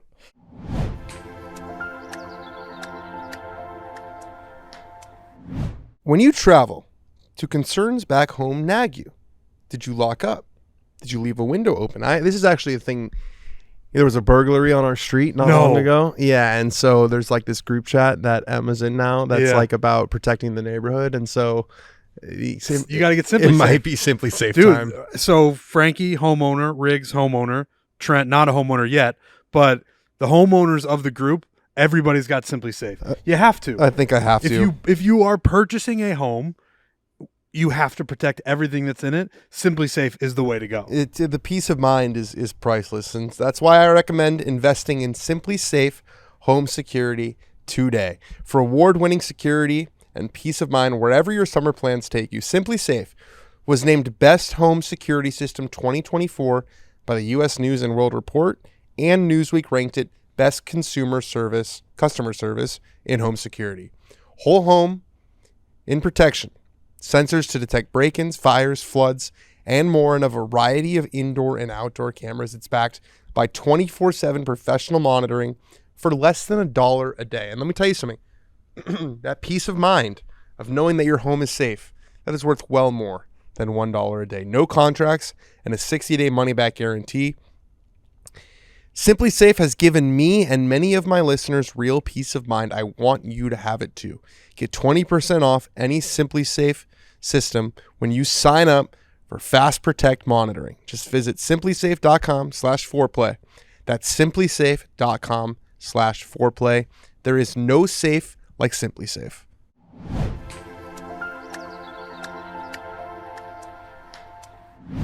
Anthony Kim goes hard at my guy Brandel Chambly. Oh, I saw that. Finished second to last again, by the way. Did he? Yeah. And that was kind of Brandel's point too.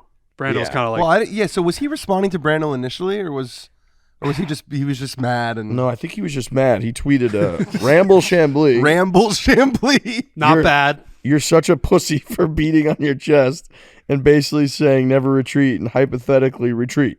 It is well known this talentless fool is disliked by most people in the golf world. You still going to cover golf if Liv is involved? I love, Anthony Kim has been so Call far him a off the pussy. grid. That's pretty bold. I wonder if he even knows about the Brooks Brandel. He probably thinks like, oh, I'm gonna go at this Brandel guy. Yes, I think that's right. This guy seems right for a lashing on Yeah, social he's media. like, it's like this. He's Brandel's like, fine, I'll say it. Get a load of this Brandel guy. Yeah. Who's anybody hear about this Brandel guy? He sure runs his mouth a lot, and everybody's like, he is the #1 mouth runner. And I like Brandel, and this is kind of part of his thing. But 100%, it's part of his Yeah. thing, and he crafted quite the response. it was long. On Twitter, I hadn't had to do that in a long time. You had to do read more.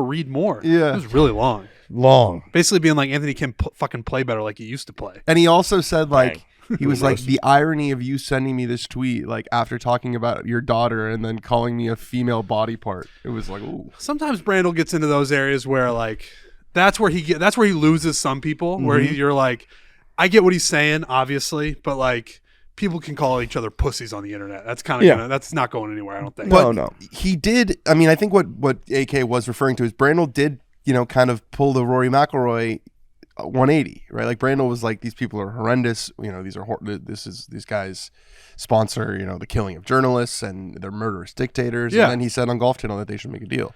And we've all done that basically. Yeah, that's the thing. I've done that on this podcast. Rory has done it. Brandel's done it. And again, Danny and I, when we did our show, we talked about it. And this is a perfect example of when you change your mind in 2024, you look like a coward. Yeah. But it's just kind of the way things go. Well, but his was even more like he's been very hard against. he was the the whole most thing. But I hard. would say, 100%. I don't know that he said like, now they're not bad. I still think he's like, yeah, even if you don't like it, I think if you really look at everything reasonably, the best thing to do right now is to make the deal. Yeah. So it is the same. Hold turn. your nose and make the deal. I think It's the same turn that we've all, you're right, kind of had to make, but it was like he's been the guy, him and Eamon, holding out the longest. And then he did kind of, There is more nuance to it. It isn't like he was going hard against Liv, being like, this guy's there's a vicious dictator who does all these horrible things, and now he's saying, I love this dictator. He's my favorite guy on planet Earth. It's like you're saying, there's nuance to it where it undeniably this is the best thing to do right now for golf. These people are still pretty fucking bad. So right, like the Monahan one was different because then out of nowhere he's sitting next to Yasser, That was egregious. and they're like laughing like buddies, and you're like, what? Right.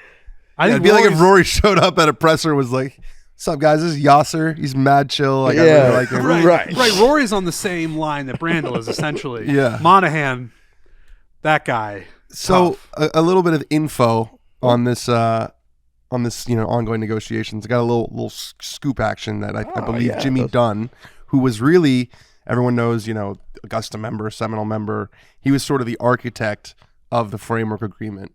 Him and this guy Ed Herlihy. They were the two guys who met Yasser for the first time without Jay Monahan, and they were the ones who hammered out this deal. Jimmy, I hear, is going to be resigning from the board, and I think this is indicative of those two guys made a deal, right? And there was this window of opportunity, and then power has been seized, and this all came out last week with Rory trying to get back on the board, and from everything I heard, it was Cantlay who didn't really want that to happen. Did I also see rumors that it was like Cantlay, Tiger and Spieth? Well, I reported this when Danny Scoop. when Rom left that was Tiger was like very Cantlay is sort of the most important voice in the room, and Tiger is on is in lockstep with him. Okay. So I think that Jimmy Dunne is like, all right, well, they didn't let Rory back on the board. Rory and Jimmy are very, very tight, and I think they're aligned where Jimmy and Ed Herlihy were the first ones who had that realization. Not the first ones, but they were the ones in the room who had that realization of, we have to make this deal. Like, they're going to keep taking our players. They're going to keep taking our players. Yeah. And I don't know that that's the Cantlay, Tiger and Spieth. I don't know that that's where they're at. Correct me if I'm oversimplifying this or just completely wrong. What Cantlay's motivation for wanting it the way that he wants it, is it because there's money being pumped into the sport and the fields are lesser? Like the fields are less competitive because you've got the talent split on the other side? Or is he, what's so you're he thinking? saying like he personally just wants to make more money from these fields? Well, I just don't understand what the motivation is outside of that. What he said is that he feels an obligation to make a deal that's good for the entire PGA Tour membership. Okay. And Rory's whole thing is like, trim the fat, 100 players, let's go around the world. Gotcha. And I think there's a section of the board that doesn't see the future that way. They don't see the future as all these new tournaments around the world. Maybe they see the future as a improved PGA Tour with these tournaments that we've been hearing about all the time. But I think the McIlroy and the Jimmy Dunne kind of corner is like, there is no improving this tour until we make this deal, because they are going to continue to poach players. And I think the Saudis are in the ultimate position of strength. Yep. Because they're like, if you guys want to make a deal, we'll make the deal, But the guys who are now negotiating the deal, I mean, they just announced the negotiating committee 11 fucking months after they already made a deal, and the guys who negotiated the first deal are not there.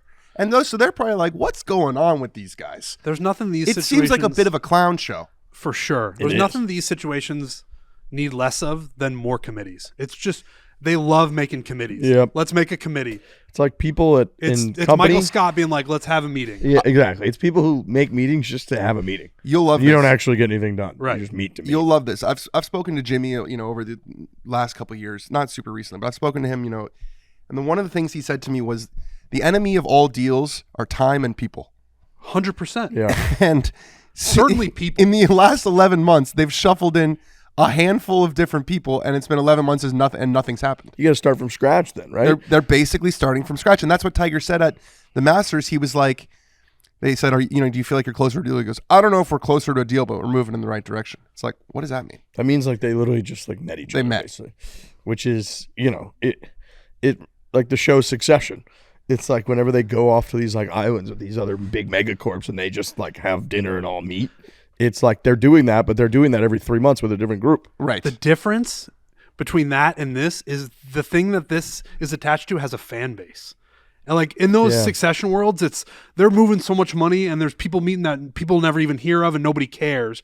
But with this, it's a sport and people are watching and tuning in and being like, am I interested in this product or am I not? It's much more bang, bang. It's not as separated as like a big multi-billion-dollar business shuffling some papers around. And those big billion-dollar businesses in this analogy have a fucking leader at the end who always just goes and meets the other person and makes the call. Right. And there's like, that just doesn't, on the PGA Tour side, exist. It did, and then they all freaked out. Yeah, right.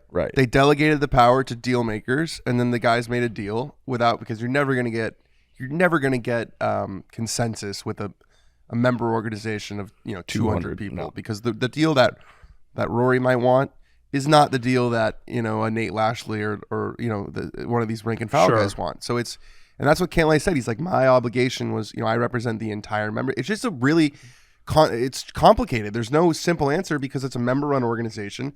And when it wasn't a member-run organization and they made this massive deal, they freaked out about that not being a member organization. Yeah. Damn. I can't believe we're still talking about this in 2024. Nuts.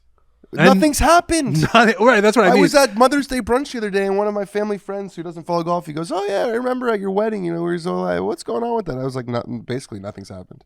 Just a lot of people trying to grab power. There's less lawsuits. Yeah, That's right. That's about it. That's right. All right. We got to get out to this event. Mm-hmm. We're hosting the Derby City Duel this week, today, in a half hour. So I'm excited for that. Valhalla, last thing. Pretty standard PGA Championship type course, right? Big ballpark. Long, juicy rough. I think it'll play tough. The last, I think the last 5 PGAs actually have a lower winning score to par than the U.S. Opens. I remember that was a stat. Whoa. Yeah, because it's like, Really? well, last year Oak Hill was like, what was it, like 5 under, 6 under, something like that, something like 7 that. under. The year before that, Kia was like impossible, Mm-hmm. or it's been close. I don't know if it's, but PGA's, there's this thought process that it's the easiest one, and they've, you shoot 20 under par. It's not the case anymore. Plays hard. Which I like. Yeah, I enjoy the hell out of that. PGA's have been awesome recently. We have highlighted that every year because the PGA is, in most people's mind, a clear fourth of all the major championships. It just is. It doesn't have quite the identity that the others have. Each one's got its own lane, and it's had it forever, and everybody knows it, and whatever. And the PGA, while it's a goddamn major and it's awesome, hasn't had that. Yet it has delivered phenomenal finish after phenomenal finish. You go Jason Day in 2015 with Spieth at Whistling Straits. Yeah. Spieth gave him that like thumbs up.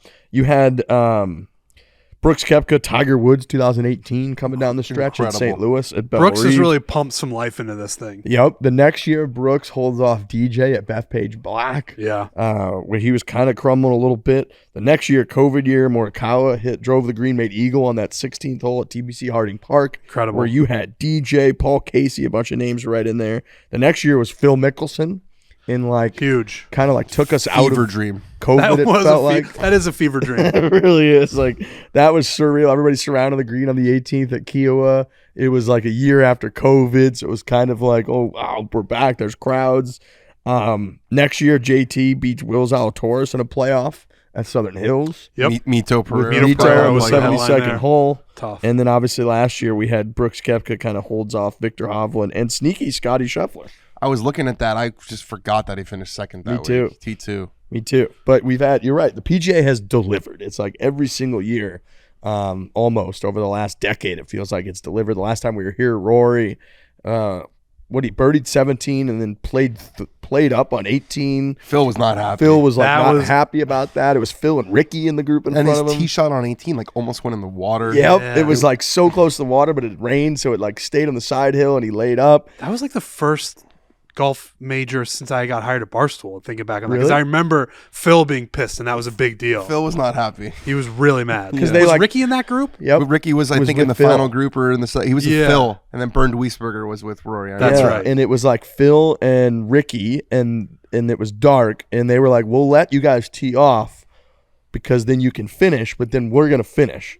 And so they're like, "Okay." So Rory and Wiesberg tee off, but then they didn't get the memo that they weren't going to play up like at pretty much the same time. So Phil and Ricky are then up on the green trying to do their thing, and Rory's like going to hit up And it was, near like, the pitch green, black. and it was dark, and they're like, Phil was like, "What? What are they doing?" It was Yeah. fucking nuts. It was Yeah. like they're finishing a major championship that way. Yeah. It was crazy. I do remember that. That was, That was wild. his second major of that year. That was the last one he won. He'd won 4 majors. He was And I think that was 25 3 years tournaments old. in a row. I think Yeah. he won the British. He won the Bridgestone. Then he won the Bridgestone, Mhm. and then he won that and his purple little Nike shirt. And it was like, this guy's the king. That was a great time to be a huge Rory fan. Uh-huh. It always is, and it still is. I mean, this guy has won back-to-back tournaments still in 2024, but back then it was fun. I think the stars are aligning. I really do. This is the last place he won a major. All right. He's got 2 wins I in a row. think he's trying to manifest it. That we talked about. Were we recording when we talked? I don't think we were. I Recording. think I'm all in on We Rory did. this week. We talked about that. We were recording when we talked about that. Yeah, pretty Oh, sure. all You right. just got off a red eye, right? Yeah. You're a trooper. Would you I am. sleep on it? Yeah, I slept for like 3 hours, but I had to connect. Oh, I went L.A. to Atlanta and then Atlanta to Louisville. Yeah, it's tough. My mom was like, No good way to You get have here." to come to Mother's Day, so there's no chance. Yeah, Fair. there's no There's good no way to get choice. here. American Airlines keeps delivering for me lately. They're on a hot streak. Big American guy now. Our flight attendant yesterday wrote on napkins handwritten notes to everyone that was a platinum executive member in It's a classy on the touch. plane.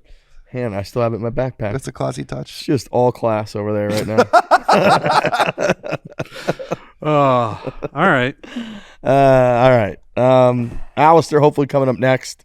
We're going to try to get him this evening. If we don't, we'll have him on the next show for sure. But I know he's traveling. We're traveling running this event. PGA Championship week, big week. We'll be back on Thursday. Hit it hard. Hit hard. Hit it hard. Shave the goatee.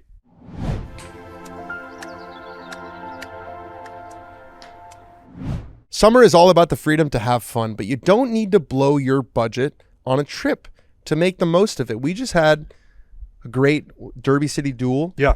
There were Trulies everywhere. Everywhere. And everyone kept on pointing to the Truly tequila seltzer and saying, this thing is delicious. they love them today. Forget a vacation and take a tequila-cation with new Truly tequila soda. The refreshing blend of real fruit, juice from concentrate, sparkling water, and premium tequila blanco is the drink of the summer. Try all 4 refreshing flavors. They've got lime, pineapple guava, grapefruit, and watermelon, all with 5% ABV and just 100 calories. Take a tequila-cation with new Truly tequila soda today. Truly tequila soda. Keep it light. Hard Seltzer Beverage Company, Boston, Massachusetts. Please drink responsibly.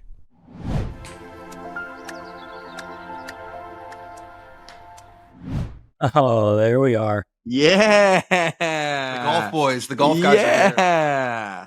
How are you guys? Look at this guy. Look at this rich man. He's just beaming ear to ear, You this look guy. rich. You look rich. I'm alive. I'm here. What's up, Alistair? How are you? I'm doing great. How are you guys? We're doing great. We're in Louisville. I love that you're just grinding on the Corn Ferry Tour again. Are you going to walk in like the cock of the walk this week? I got a little extra pep in the step, that's for sure. Has the direct deposit hit yet? No, I think it happens on Wednesday. Wad Wednesday. That's what Kevin Kisner calls you it. ready for Wad Wednesday? This is your first like proper Wad Wednesday. Yeah, I think last year I finished 7th in New Jersey, and that was the biggest check I've ever had. So this is by far more than that. You would have had to win multiple events, right? Like what is the winning? It's like 125, 130 on the Corn Ferry Tour usually. I think it's up to 180 now. Oh, nice. So yeah, Yeah. win an event and finish like solo second, and maybe you'd be close. Maybe. Yeah. This will do. I'll take this one. Alistair, have you, I know like yesterday I legitimately couldn't even text you because I had to text Dan, who was responding and was with you, because I know that you just weren't looking at your phone. Have you had time to actually just go through your phone? Yeah. Last night we got done with dinner, and I finally opened it up, and it was amazing. I mean, I've never had that many text messages in my life. The video that you sent or Dan sent of your phone just ding, ding, ding, ding, just nonstop. Was it doing that for hours? I mean, I imagine you just turned it off. I shut it off. Yeah, we were sitting at the clubhouse bar waiting for the last few groups to come in, and I opened it up, and he goes, "You gonna let that thing go?" And then he took the video, and I was like, "Yeah, I need to shut this thing off. There's no way." Well, I mean, what a day! Obviously, like a life-changing day. I was curious because I was a little nervous on Sunday morning after Saturday's round. I mean, you got off to such a good start on Thursday, and then you were up there. I think you had the lead at one point on Friday, and then made a couple bogeys coming in on Friday. You shot even on Saturday, which on a course like that saw you drop down a little bit. What was how'd you feel Saturday night, and what was your game plan going into Sunday? Saturday night, my caddy and I actually went and got some fast food. We were just exhausted. We grabbed some fast food and went back to the Airbnb, and we went and got in the ocean. We went and just kind of hung out. We took a little dive on the Myrtle Beach and got in the ocean and just connected with nature, really, with everything going on. And we felt so refreshed. And really, Saturday wasn't that bad. The putts just didn't really drop. The finish on Friday got a one bad break, and then just 3-putted twice, and it was. I really played solid all week, so we just kept it light, and I actually FaceTimed Riggs and the boys when they were playing at Greyhawk, and spirits were high. I knew my game was in a good place, and we just wanted to put ourselves in position and see where it took us, and the putter was working, obviously, on Sunday. You'd be happy that you actually missed Saturday's game, because myself and Travis were teammates, which never happens, and we were lighting it up out there. That never happens. Never. Let alone you and Travis on a heater. We were kind of buzzing. Alistair FaceTimed in. I was like, we're kind of in the pocket right now, so wait, you gotta wait a second, because me and Travis were doing some damage to some people. Yeah, it was so from our vantage point, it's funny. Like, we were talking about it quite a bit earlier. I might have cried talking about it, just like how cool it was to watch. I legitimately had like tears in my eyes in my apartment when you made the putt on 18, because it's insane to know you as well as I know you, to hang out as much as we've hung out. We've gotten drunk together. We've talked about life together. We've played golf together. And then you're watching PGA Tour coverage and you're like, wait, there's that guy doing the thing. Like, you were just doing the thing. I imagine it's like what you must have felt like when Fitz like wins the major, where you're like, Fitz was always like, since we were 18 years old, Fitz was like fucking the God's gift to golf. He already won the US Am, so there was never this like, it was always expected. You know what I mean? Yeah. And so I'm watching and I'm like, there's fans, there's a crowd, they're cutting to Alistair on 18, and he's here in the biggest moment of his life, and he's on the green with a 10-15 footer, and you're just calm as fuck and rolling it right in the heart. Like, I know we talked on the phone last night. You said you kind of like blacked out. Now that you've had a day to kind of digest it, what do you like remember feeling from that moment? Because I was so nervous I couldn't even hold my phone, and then you're out there actually doing it in the moment. To be honest, I was more nervous on Friday and Saturday than I was on Sunday. You were in attack mode. Yeah, I mean, I've never been so calm, to be honest. I was just in the zone. And Snowy and I actually talked about this. It was kind of a blessing that I did shoot even par on Saturday, and it was just a freewheel Sunday. Like it was go time. It was put yourself in the right spots and give yourself a lot of chances. It wasn't a protect kind of situation. It was go get it, and it was there for me to take, and I took it. I mean, it was awesome. I was in full control of really a couple squirrely shots here and there, but I never was frustrated. I knew my game was there. I was so calm. It was amazing. I hit a terrible tee shot on 17, like terrible. Like we didn't really figure out the wind, and I came up and out of it, and I was like, man, that thing's 30 yards offline with the 7-iron. Like it was just not even close. Calmly walked up there and chipped it to a foot. Like it was awesome. When you finished, I think you were T2 when you finished. We thought, because everyone was like 16 under par, that people were going to pass you. Did you think you were going to finish? I mean, you finished two-way T2. I thought it was going to be fourth or fifth, but I guess it was like on Sunday afternoons, the wind kicks up a little bit. Some of those guys maybe aren't in the same position that you're in, where, a T3 means a lot for them with points and stuff. Like, were you surprised at how well your score held up? A little bit, but like I kind of talked about, 17 was weird. I knew there would possibly be a few bogeys in there. That wind was gusting a little bit in the afternoon. But I was still in attack mode. I was still like, you got to keep making birdies. You got to keep the gas up, foot on the pedal, and make sure that you're able to lock in that top 10. And when I made bogey on 14, I was like, all right, well, let's finish strong. Let's make sure that you give yourself a couple more chances. And I two-putted. I played 15 to perfection. I two-putted for a birdie, and then hit an unbelievable drive on 16 to get it all the way down there on 16. That was insane. There was the drives on 15 and 16 were probably 600 plus yards combined. I mean, I think the drive on 15 was like 340 something, and the same thing with 16. It just they might have almost been 700 combined, dude. Because it might have been on 16, they were panning to people the rest of the afternoon after you were already in the clubhouse hanging with Snowy, and like guys were hitting like full wedges in, and I was like, Alistair was chipping over the bunker. Yeah, it's kind of a decision hole. You could either hit driver and get it all the way down there, or you lay back like 240 off the tee and give yourself a full wedge. But I was feeling it with the driver, and I looked at my caddy. He was like, "You good if I hit driver down here?" And he goes, "Yep, just keep it left of the tower. You got it." And just absolutely nuked one. And then, so your putter, I think Dan looked it up. Strokes gained putting, you were third, I think. Third 8 for the week in the field. And I know you. I think you cleaned out your place. You moved recently. You said you had how many putters did you find? Yeah, too many. I think I counted 24. 24 putters. You've had some experiments. You got 24 putters. That's when you have a problem. At some point, I did have a problem. If you got 24 putters, you don't have one would be the typical mantra. And yet you're top 5 in strokes gained putting this week. On the 15 or on that 16th hole, you made what looked like a 12 to 15 footer. On 18, you made another, 10, 15 footer, whatever it was, under intense pressure. What was it like with the putting this week? Why were you just rolling it so much better? Well, I switched to the TaylorMade Spider. Nice question. I found one that I liked. I looked down at it and I just felt comfortable. I had a couple that I was experimenting before, and called Nick Springer, who works mostly on the Korn Ferry Tour, but he's TaylorMade rep for both tours. And I was like, look, I know I've experimented with a couple of these. I think this is the one. And he ordered it and sent it to Myrtle, and I took it out of the wrapping and put it down. I said, yep, we're good. And just rolled the rock all week.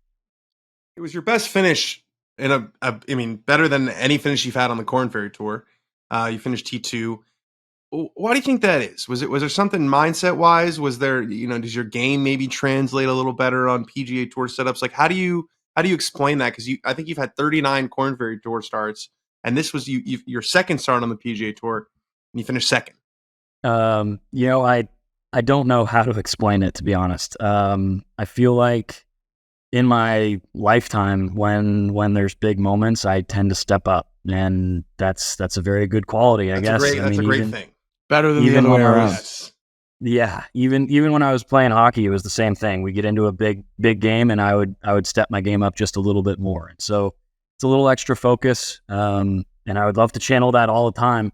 But I don't know. I guess I could relate it to the way Brooks Koepka goes into majors. That's the way I feel about it. Yeah, that was a great question from Dan, because I was going to go that direction too, because we, behind your back, have all talked about it too, where we're like, Alistair, when he goes to final stage Q school, or he's up against it in any stage of Q school, like, he brings it. When we had the Glen Club event last year and Barstool's there, and it's like getting the most exposure of any Korn Ferry Tour. You had like your highest finish. And then this week, it's like, I can't remember one time following you, which we do all the time, every Thursday, Friday, Saturday, Sunday on Korn Ferry Tour, where it's like, oh, Alistair opened with, he's one off the lead and he's like leading the tournament on Friday. I was like, I can't remember that on the Korn Ferry Tour or at Q School, any stage, let alone now he's in his first PGA Tour event with the biggest purse that he's played in, and he's playing the best he's ever played. And I was like, I want to ask you, like, do you feel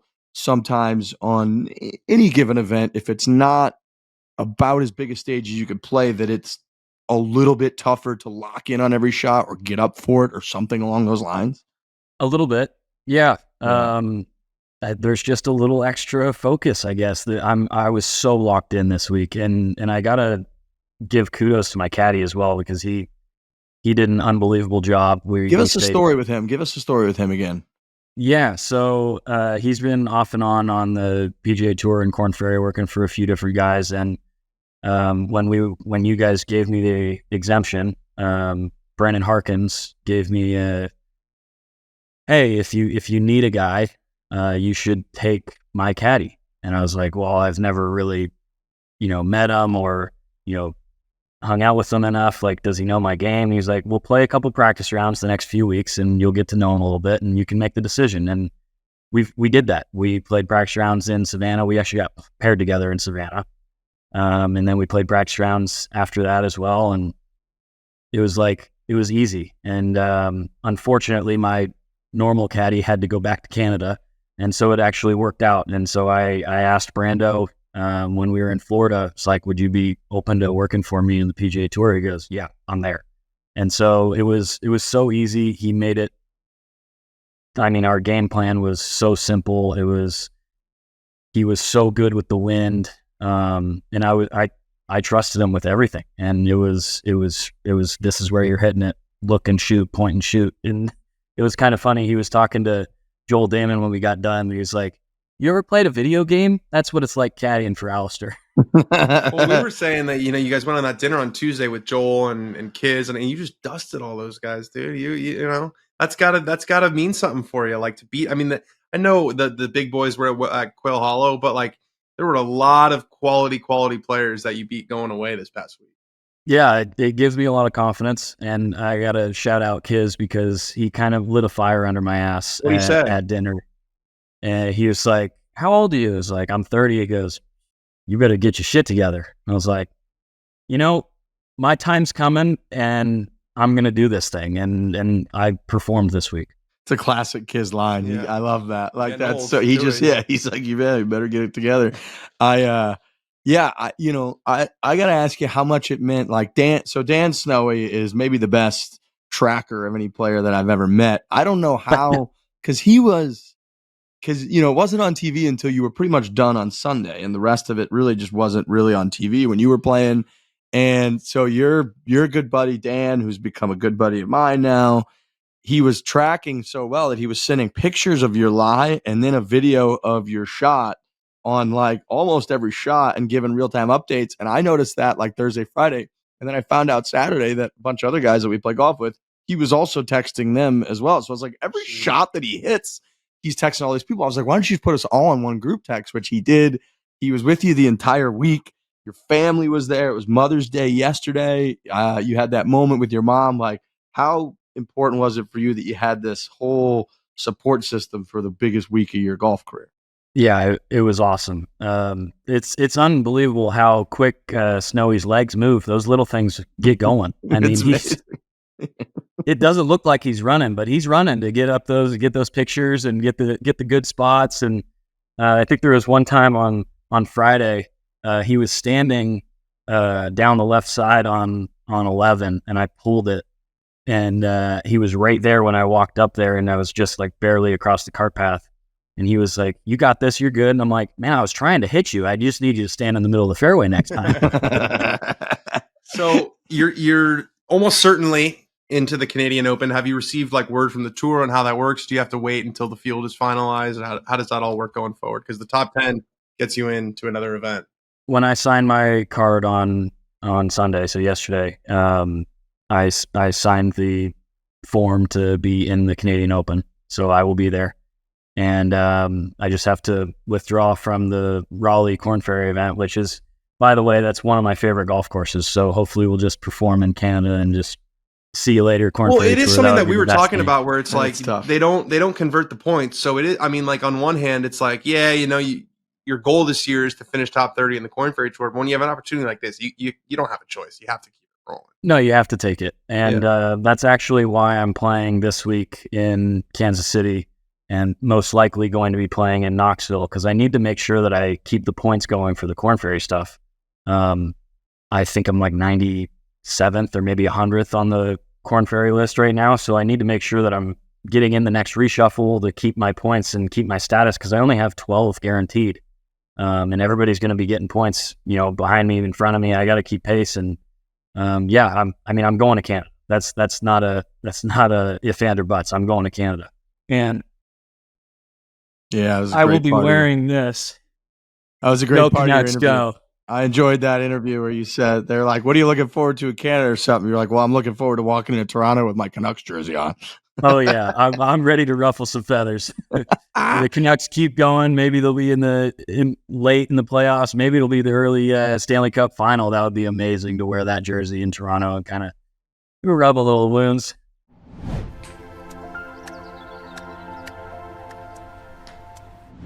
Danny Rapsodo. That's what Alex Bush just said. That's good. That's my new nickname. Danny Rapsodo. Danny Rapsodo. I've got one of these things too, and they're unbelievable. What better way to enjoy the majors than to invite the boys over and play the course while you're watching the action? With the Rapsodo MLM2 Pro, you have a mobile launch monitor and golf simulator. It's both. Mobile launch monitor, tell you how far you're hitting it, and a simulator so you can play courses that you can easily take to the course or set up at home to play and practice. The award-winning MLM2 Pro offers 30,000 simulated courses to play, 13 metrics, and 3 video replay options to analyze your swing, all for $699.99. Dude, it also, when you take videos on the range, it adds a tracer for you. It's going to make these guys behind the camera right now obsolete one day. You can just add tracers. It does it for you. Rapsodo does it for you. Rapsodo's coming for Kyle Timmins' job. That's right. Unfortunately, that might be the truth, but it is cool when you're warming up on the range and you're watching your swing, having that tracer automatically appear. There's obviously a ton of other cool features, but that blew me away. During the month of May, Rapsodo's Play Your Way contest is rewarding MLM and MLM2 Pro users with some incredible prizes, including a year's supply of golf balls and virtual lessons from top 50 Golf Digest coaches Claude Harmon III and Trillium Rose. Rapsodo is offering our listeners an inclusive offer by visiting rapsodo.com/foreplay to receive a $50 gift card to rapsodo.com with the purchase of an MLM2 Pro. Play your way with Rapsodo Golf. Play without limits. Danny Rapsodo.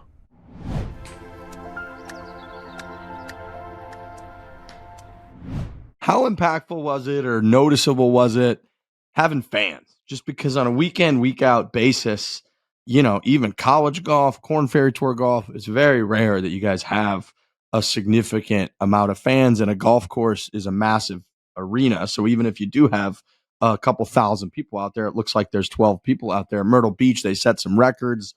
There was noticeable crowds. Being in that environment for one of the first times in your life, what was that like? It was awesome. The more people, the better. Like I said, I feel like I lock in better. There's plenty of people. There's cheers. There's people being able to spot your balls when you hit it a little further offline.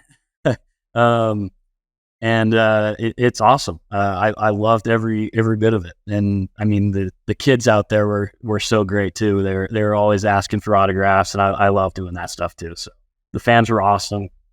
and it was an unbelievable experience. Are you just exhausted now? Have you like come down from it a little bit? It's been a day, you had to travel. It's like almost like a kick in the like a little piece of humble pie right to your face. You're taking a couple flights or whatever it is to get to Kansas City. Yeah, I mean, I took a couple flights and I slept the whole way. But I keep getting tagged in my last final putt, and I still have goosebumps and chills, and it's awesome. The adrenaline's still pumping. That probably, I mean, we play for $5 in Greyhawk every Saturday. That putt was probably for like $200,000. Kevin Price for the PGA Tour posted something about it, and it was the difference between T3 with 7 ways or something and T2 for 2 was $191,000. Yeah, so like did that? I mean, were you able to, in your position, because like a lot of guys who've been playing on the PGA Tour for a while, they don't think about that. It's like it's just their job. That cross your mind at all? Like this could be for a lot, or you're just thinking make the putt? No, I was so locked in. I just wanted to make the putt. Yeah. I was thinking, we were all thinking about it. I was like, oh my God, this is the leaderboard. There's a million people up there. And you're like, dude, even if he, like, I was like, if he doesn't make birdie on 18, might not even finish inside the top 10 the way it was going. And like how many names are up there and and then that's the only thing we could think about. And yeah, to be in your environment, obviously in order to perform in that situation, you have to not think about it. But were you leaderboard watching? Like, were you trying to keep up with what was going on? When I made the bogey on 14, there was a big big scoreboard right off the 14th green that I looked at when I was standing on the 15th tee. And I think I was like tied 9th at the time. And I know that there was a couple par 5s, and I was like, okay, you got to get 2 minimum. And why not do it here? Why not make eagle? So I locked back in, hit an unbelievable drive, and actually hit 8-iron into that par 5, which was massive. That hole's not short. That's a pretty. I mean, I think it's 550. Yeah, 550. Canada's going to be fucking electric because it's not an additional field event. It's been awesome. Rory, a couple years ago shooting 61 last year. It was Rory JT a couple years ago. Yep. Nick Taylor last year. National Open 100. Like that's going to feel like the biggest event you've ever played in, I think. Yeah, I'm looking forward to it. I can't wait to be there. Canadian born, and you're playing in the Canadian Open. Yeah, it's wild. It's special. It's a life changer. It's awesome to watch in real time. It was really, really, really fun. Thank you guys. One of my big concerns is we got to figure out when we're going to celebrate this thing. Like you're going to play this week. You're probably going to play next week. Then you're going to be playing in Canada. Hopefully you just win in Canada and then we can celebrate that Sunday night. But I'm trying to figure out when are we going to go to Izzy's? When are we going to do? We got some shit to plan. So you need to win. If you just win, it makes it a lot easier because then you don't have to play any of this other bullshit if you don't want to. Yeah. The winning's the goal every time we tee it up. So why not do it now? All right, Al. Look, man, that was awesome. That was so fun to watch. We were going crazy.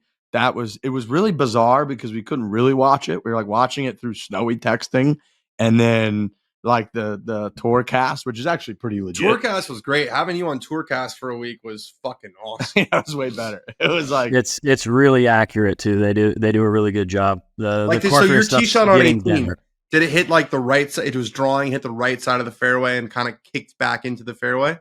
Yeah, the wind was off the right, and I hit the mini driver just to make sure that there's a tree that's down there on the right side that kind of overhangs. So if I hit driver anywhere down the right, it's completely blocked. And so I hit mini driver to just give myself a little extra room, and I actually roasted it. And it went. I think it might have went over 300 yards.